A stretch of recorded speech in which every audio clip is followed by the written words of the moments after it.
칼로리를 무조건 제한한다고 해서 살이 빠질까요? 살을 빼고 나서 정상적인 식사를 했을 때 요요 현상으로 몸이 바뀌게 됩니다. 지방의 크기를 줄이고 지방의 양을 줄이는 것이 목표입니다. 이분이 한 달간 과일을 500에서 700g 정도 하루에 드셨고 체지방만 10% 빠지게 됐고요. 꼭 필요한 근육은 증가하는 이런 패턴으로 바뀌게 됩니다. 굉장히 드라마틱하죠. 과일 식사 방법은 드시는 것이 가장 좋습니다.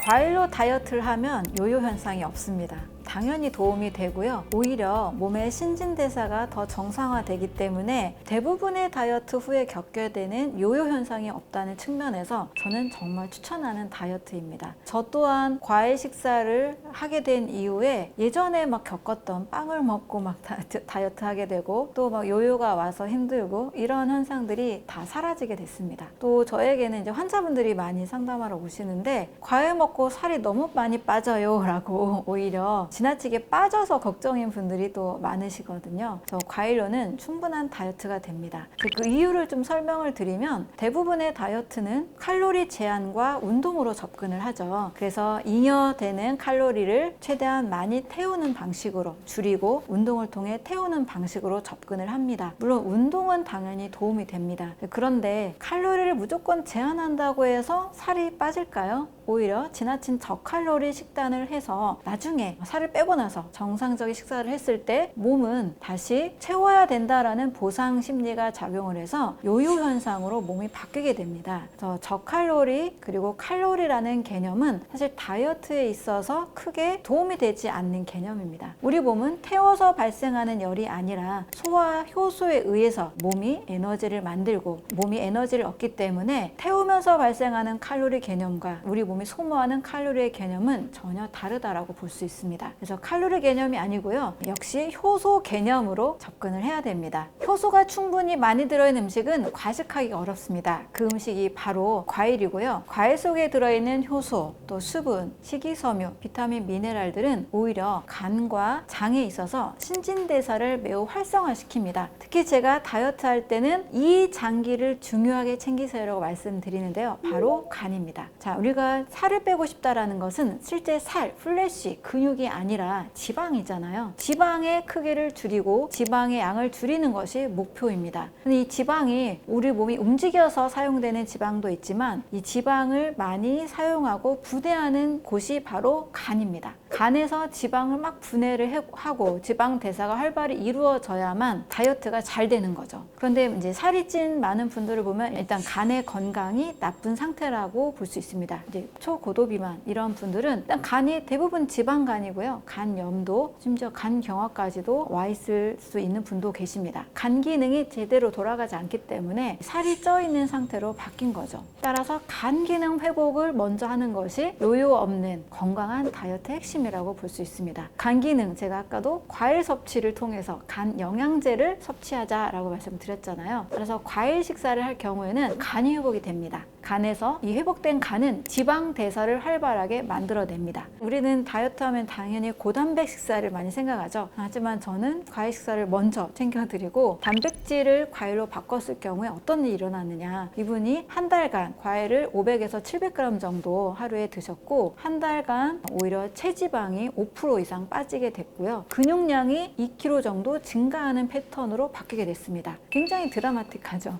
반대의 패턴이 나타났어요. 우리가 알고 있는 상식과 다르죠. 그 이유는 간에서 모든 것을 합성하기 때문입니다. 지방을 분해하고 또 근육을 만들어내는 역할도 역시 간에서 하기 때문에 불필요한 지방은 빠지고 꼭 필요한 근육은 증가하는 이런 패턴으로 바뀌게 됩니다. 실제 과일과 채소 식사를 1년간 꾸준히 하셨던 70대 어르신께서도 하루에 운동과 과일 중심의 채소, 견과류 이런 통곡식 유지의 식사로 바꾸시게 됐는데 체지방만 10% 빠지게 됐고요. 또 이분의 피부 상태나 건강 상태도 아주 좋아지게 됐고 실제 이분은 전립선암 3기를 가지고 계셨던 분인데 모든 PSA 전립선암 항원 수치도 정상 수치가 되셨습니다. 과일로 다이어트를 한다는 것은 간 기능 회복과 또 장 기능 회복이 되면서 몸이 건강한 신진대사로 가기 때문에 불필요한 잉여 지방이 사라진다라는 가장 근본적인 다이어트가 될 수가 있습니다. 대신 식사 후에 과일을 드시는 방법은 안 됩니다. 아니라 하루에 500에서 1kg까지, 심지어 1.5kg까지 드셔도 무방합니다. 나는 빠르게 다이어트를 하고 싶다, 또는 빠르게 건강을 회복하고 싶다, 이런 분들이라면 하루에 최소 1끼 그리고 2끼까지도 추천을 하고 있습니다. 과일 식사 방법은 그 계절에 제철 과일을 드시는 것이 가장 좋습니다. 왜냐하면 제철 과일은요, 그 계절이 가지고 있는 좋은 토양과 햇빛과 바람과 이 자연환경 속에서 최선의 영양 성분을 가지고 있기 때문입니다. 그래서 다이어트를 하실 때는 일단 내가 즐겁게 맛있게 먹을 수 있는 과일을 선택하시고요, 또 쉽게 살 수 있는 과일을 선택하시는 것이 좋습니다. 너무 경제적인 것을 따지다가 약간 좀 저품질의 과일을 사게 되는 경우도 있을 수 있는데요, 일단은 좀 투자를 하시라고 말씀을 드립니다. 저품질의 과일, 맛없는 과일을 드시다 보면 하기가 싫어지거든요. 맛있게 즐겁게 쉽게 하시라고 말씀을 드립니다. 예로부터 본초 강목이나 동의보감에서도 포도는 약성을 가진 과일이다 라고 알려져 있습니다. 제가 실제 여름에 이 포도 식사를 하루에 2번 하면서 책을 쓴 경험이 있는데요, 여름에는 좀 입맛도 없고 뭔가 책을 쓰는 동안에는 체력이 더 많이 요구가 되는 시기거든요. 그런데 포도 식사를 하면서 오히려 저는 더 에너지를 얻고 또 집중도 잘했던 그런 좋은 효과를 보게 됐습니다. 특히 혈액순환이 좀 잘 안 되시고 몸에 독소가 많은 여성분들이 계시다면 일단 여름에 1끼 정도 포도 식사는 굉장히 많이 추천을 드립니다. 일단 포도에 들어있는 항산화 성분 레스베라트롤이 독소도 빼주고 항산화 작용도 해주고 또 혈관도 튼튼하게 해주는 좋은 효과들이 있습니다. 기운이 없어서 무조건 잘 먹어야 된다고 생각하는 분들이 굉장히 다양하게 한식과 다양한 반찬들을 드시는 경우들이 있어요. 그런데 소화 기능이 약하고 기운이 약한 분들은 다양하게 먹을수록 더 소화가 어렵고 소화 에너지를 더 많이 쓰게 됩니다. 인체가 소화에 쓰는 에너지가 약 60%를 차지합니다. 그러니 다양하게 반찬 한 7, 8가지, 10가지 이렇게 먹을수록 그 소화시키는 에너지를 더 쓰기 때문에 몸은 더 지치게 되는 거죠. 하지만 포도 식사는 소화 에너지를 많이 쓰지 않죠. 거의 쓰지 않고 오히려 더 공급을 해줍니다. 그래서 기력이 없는 분들, 여름에 좀 지치는 분들 1끼 정도 포도 식사 대신 1송이가 아니고 2송이, 3송이 원하는 만큼 드셔도 됩니다. 배부르게 충분히 드시라고 말씀을 드려요. 그래서 양은 충분히 드시되 과일 식사로는 사실 과식하기가 어렵습니다. 과일 식사하시고 식곤증 느껴본 분들 계실까요? 저는 단 한 번도 없습니다. 식곤증은 일단 한식으로 국과 찌개 이렇게 먹었을 때 식곤증은 많이 오는데 과일 식사를 하게 되면 효소가 공급이 되기 때문에 절대 식곤증이 오지 않습니다. 그래서 여름에 기력이 없는 분들, 여성분들 또 어르신분들 이렇게 여름에 포도 식사를 꼭 드시면 큰 도움이 될 수가 있습니다. 과일 식사를 왜 해야 될까라는 부분에 대해서 많은 사람들이 사실 의문을 갖고 있습니다. 특히 한국인들은 거의 삼시세끼, 쌀밥, 곡식 위주의 식사를 했다 보니까 과일을 밥으로 먹는다는 개념이 굉장히 낯설어요. 그런데 제가 이걸 꼭 말씀을 드립니다. 사람과 99% 유전자와 해부학적 구조가 일치하는 동물들이 있습니다.